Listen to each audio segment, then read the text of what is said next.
자, 이번엔 세금 문제로 고민하고 계신 시청자님들의 사연을 모아서 절세의 꿀팁을 전해드리는 SOS 절세 해결 순서입니다. 오늘은 손주의 유학비를 내주며 증여세가 부과되는 것이 아닌가 고민하고 계신 시청자님의 사연을 재구성해봤습니다.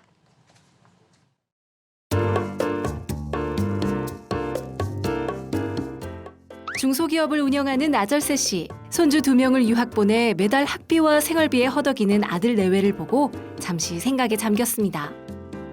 내가 큰아이 유학비를 좀 도와주고 싶은데 너희들 생각은 어떠니? 나절세 씨의 아버지는 아들 내외에게 걱정 섞인 눈빛으로 말을 건네봅니다. 며칠 후 나절세 씨의 아버지는 지인으로부터 뜻밖의 이야기를 듣게 됩니다.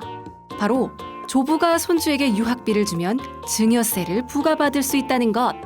세무사님, 정말 손주의 유학비를 도와주면 증여세를 내게 되는 걸까요?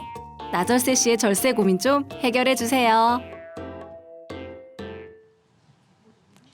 자, 자식도 정말 이쁜데 손주들은 뭐 정말 말할 게 없는 존재죠. 이러다 보니까 조부모님들께서 우리 손주들에게 학비를 대주거나 용돈을 주는 경우는 뭐 주변에 굉장히 많으신 것 같아요. 근데 그게 일일이 과세되는 건 분명히 아닐 것 같은데요. 우리 시청자님이 고민하신 것처럼 액수의 문제가 되거나 이렇게 되는 건가요? 기준이 궁금한데요, 세무사님. 네, 우선 그 법적으로 정해놓은 부분을 보면 매번 만날 때마다 용돈을 준다든지 사실 그런 게 이제 MC님 말씀처럼 다 과세하진 않죠. 하지만 법으로 정해는 놨어요.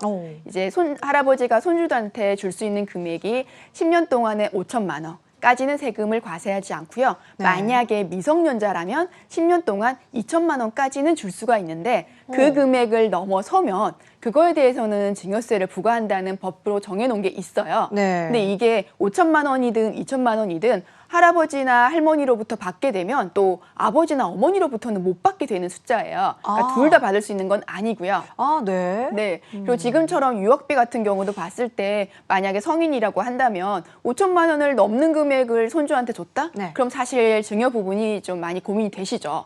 법적으로 비과세를 할 수 있는 증여는 사회 통념상 인정되는 뭐 생활비나 교육비나 이런 것까지는 과세가 되지 않아요. 근데 그 사회 통념상이라는 게 부양할 의무가 있는 아버지, 어머니가 자녀들한테 준다.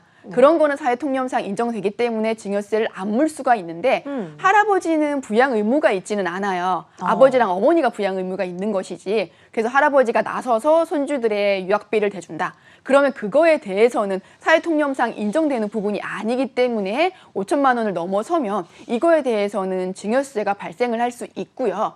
또 이제 할아버지가 아버지한테, 아버지가 손주한테 이렇게 대를 물리면서 세금 그 재산을 넘겨줘야 되는데 아들을 건너뛰고 손주한테 바로 주게 되면은 다이렉트로 주는 경우라서 원래 내야 되는 세금의 할증 과세를 30%를 하게 돼요.